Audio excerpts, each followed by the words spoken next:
This channel does not promote any violent, harmful, or illegal activities. All content provided by this channel is meant for an educational purpose only.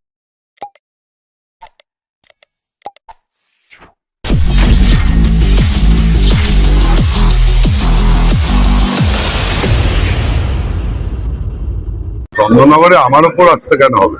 চন্দননগরের মানুষের উপর আস্থা আমাদের নেত্রী মমতা বন্দ্যোপাধ্যায় এবং নেতা অভিষেক বন্দ্যোপাধ্যায়।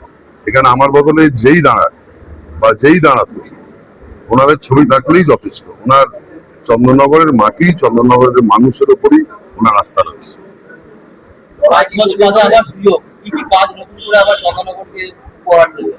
আগামী দিন সেটা আপনারা জানতে পারবেন পরপর। দেখুন, যা কাজ হয়েছে সেই কাজগুলোই পোস্ট ইন্ডিপেন্ডেন্স কোনো রাজনৈতিক দল করতে পারেনি, যেটা মমতা বন্দ্যোপাধ্যায় করেছেন 2011 পর থেকে। এর বাইরেও অনেক কাজ পরের 5 বছরে হবে এবং তার ঠিক কিভাবে হবে, কি হবে, তার বিশদ ভাবে আপনাদের ঠিক সময়ের সঙ্গে সঙ্গে জানানো হবে।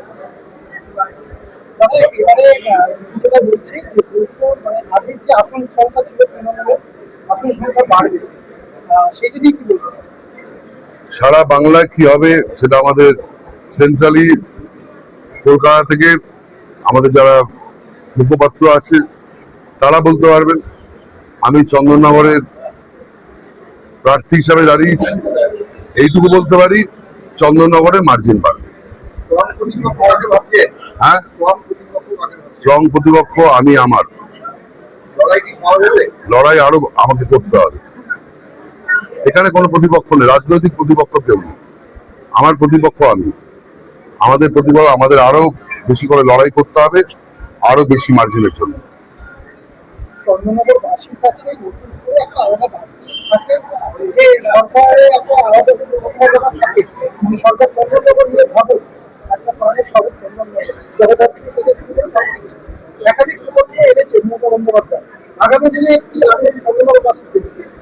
যা যা এখানে আনা হয়েছে আপনি জানেন, এবং আপনার কাছে যদি কোনো ইনপুট থাকে বা আপনার যদি মনে হয় আরো এইগুলো করার হওয়া উচিত ছিল, হয়নি, লিস্ট পাঠান, করে দেবো।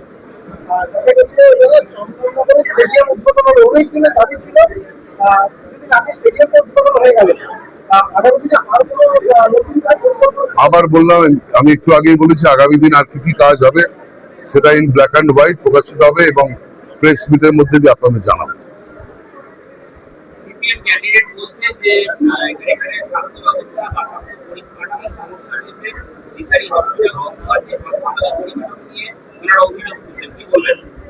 ওনার স্বাস্থ্য পরীক্ষা করা উচিত, ওনার চক্ষু পরীক্ষা করা উচিত, এবং তার জন্য সরকারের স্বাস্থ্য বীমা রয়েছে, স্বাস্থ্য সাথী রয়েছে, এবং ব্যক্তিগতভাবে আমার কোনো যদি সহযোগিতা বা সাহায্য প্রয়োজন হয়, আপনি অবশ্যই আমার নাম্বারটা ওনাকে দিয়ে দেবেন।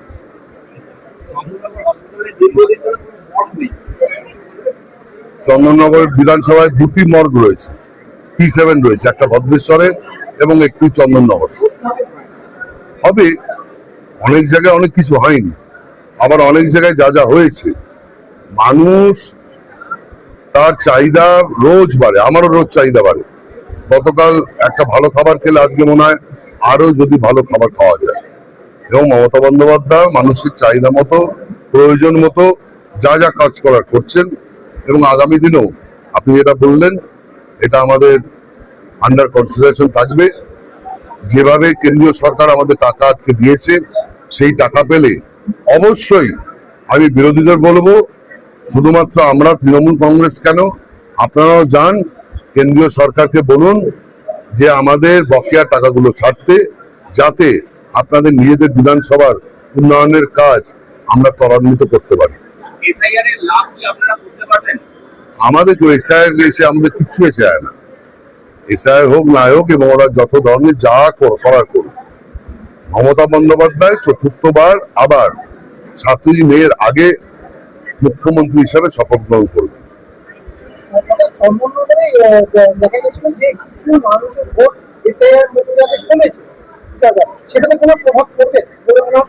আমাদের যে পার্সেন্টেজ অফ পোলিং হয়, আমাদের গতবার পার্সেন্ট অফ পোলিং হয়েছিল অ্যারাউন্ড 78-79%।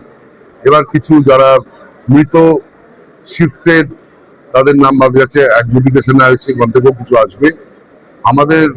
আমার যা ধারণা এবার পোলিং পার্সেন্টেজ 95% হবে এবং মার্জিন তাতেই বাড়বে।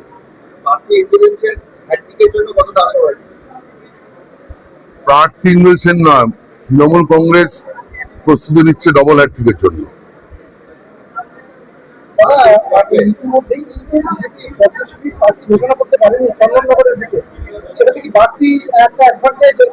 আমি আবার বলছি, বিরোধীরা কাকে প্রার্থী দিল কাকে প্রার্থী দিল না সম্পূর্ণ তাদের ব্যাপার, ওদের কোনো ব্যাপারে আমরা মানে বিচলিত দূরের কথা, আমরা 1%ও চিন্তিত নেই। আমরা আমাদের যারা কর্মী আমরা রয়েছি, আমরা আরো কিভাবে নিবিড়ভাবে এখানকার মানুষের সঙ্গে যোগাযোগ রাখতে পারি, আগামী দিন কাজ করতে পারি, সেই এক্সারসাইজটাই আমরা করছি। ওনারা দুটো প্রার্থী দিলেও হারবে, কাজ তো রোজ বাকি আছে। যে রাস্তা 1 বছর আগে হয়েছে সে রাস্তা ক্ষয়ে যাবে, সেটা আবার করতে হবে। আবার আজকে যে রাস্তা হবে সেটা 2 বছর পর করতে হবে। কাজ তো রোজ নতুন নতুন করে আসবে, আমাদের নতুন নতুন করে করতে হবে। বাগানের সমস্যা, বাগানের জন্য তো জমি অলরেডি আমরা নিয়ে নিয়েছি, বাগান থেকে মাল ছড়ছে। চন্দননগর স্বাধীন হওয়ার পর থেকেও বিরোধী দল যারা ছিল তারা তো এটা নিয়ে কোনোদিন ভাবেওনি। 2011 পর থেকেই এখানে আমাদের ছিলেন প্রয়াত বিধায়ক অশোক সাউ, তারপর আমি এখানে এসেছি 2016 পর ওইদিকে আমরা নজর দিয়েছি। মাননীয় মুখ্যমন্ত্রীকে বলে বাজার থেকে মাল অলরেডি শিফট হচ্ছে এবং তার জন্য জায়গা অলরেডি অ্যালটেড, টেন্ডার হচ্ছে, দ্রুততার সঙ্গে কাজ হচ্ছে। শহরের মধ্যে যেখান থেকে যান চলাচল হয় ওখানে বাজার থাকবে না, তার কাজ শুরু হয়েছে, সেটা আপনারাও খুব ভালোভাবে জানেন। উন্নয়ন তো মমতা বন্দ্যোপাধ্যায়, এখানে উন্নয়নকে হাতিয়ার করার কোনো জায়গা নেই। মমতা বন্দ্যোপাধ্যায় আরেকটি নাম হলো উন্নয়ন। উন্নয়ন তো আমরা করে এসেছি, করছি এবং আগামী দিনেও করব। খালি উন্নয়ন করলো যে পরিষেবা এবং এই যে ভোটার লিস্টে অন্যান্য রাজনৈতিক দলের ভোটারদের নামও যেখানে বাদ গেছে। 4 নভেম্বর থেকে রাস্তায় তো তৃণমূল কর্মীরাই আছেন, তাদের নামও যাতে তালিকায় ওঠে তার জন্য তো তৃণমূল কংগ্রেসের কর্মীরাই দিবারাত্রি খেটেছে এবং খেটে যাচ্ছে। আমরা তো অন্য রাজনৈতিক দলের সমর্থক বলে তাদের নাম যাতে না ওঠে সেটা করিনি, তাদেরও যাতে নাম ওঠে তাদের জন্য আমরা হেল্পলেস করেছি। তাদের যাতে কোনো হ্যারাসমেন্ট না হয় আমরা তাদের বাড়ি বাড়ি গেছি। অন্য কোনো রাজনৈতিক দলকে তো খুঁজে পাওয়া যায়নি, এখন খুঁজে পাওয়া যাবে, বাড়ি বাড়ি গিয়ে ভোট চাইবে। কিন্তু চন্দননগরের মানুষ বোকা নয়, তারা যেখান থেকে সহযোগিতা পেয়েছে, যাদের দিবারাত্রি পায় তৃণমূল কংগ্রেসকেই তারা ভোট দেবে। আমাদের প্রচার 365 দিন, আমাদের প্রচার করতে হয় না, আমরা কাজ করি।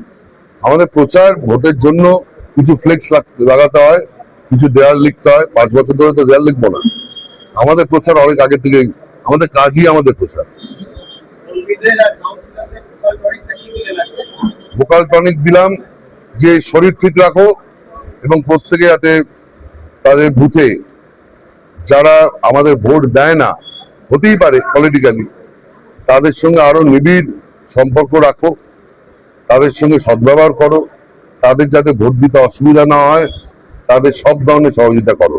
আমাদের ভোট না দিলেও ভোটাররা যাতে তাদের ভোট দিতে পারে, সে যে দলেরই হোক, তাদের পূর্ণ সহযোগিতা করার নির্দেশ দল থেকে তাদের দেওয়া হয়েছে। হ্যাঁ, না, যারা মৃত বাদ গেছে, যারা শিফটেড বাদ গেছে, ইলেকশন কমিশন স্যাবোটাজ করে তাদের নাম বাদ দিচ্ছি, কি করা যাবে? তার জন্য তো এই যে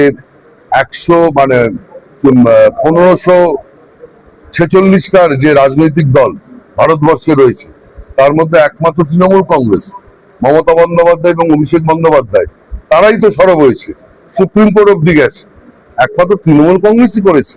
এবং তার শেষ অব্দি কি করা যায় তার দায়িত্ব মমতা বন্দ্যোপাধ্যায় এবং অভিষেক বন্দ্যোপাধ্যায় নিয়েছে। আপনি যদি ক্রিকেটারের টিম আর আপনার প্লেয়ার যারা তারা সব ঠিকঠাক আছে তো? তারা প্রত্যেকেই হলো মজিদ, বাস্কার, হাবিব, আকবর, নাইম, ভাস্কর গাঙ্গুলি, তরুণ বোস।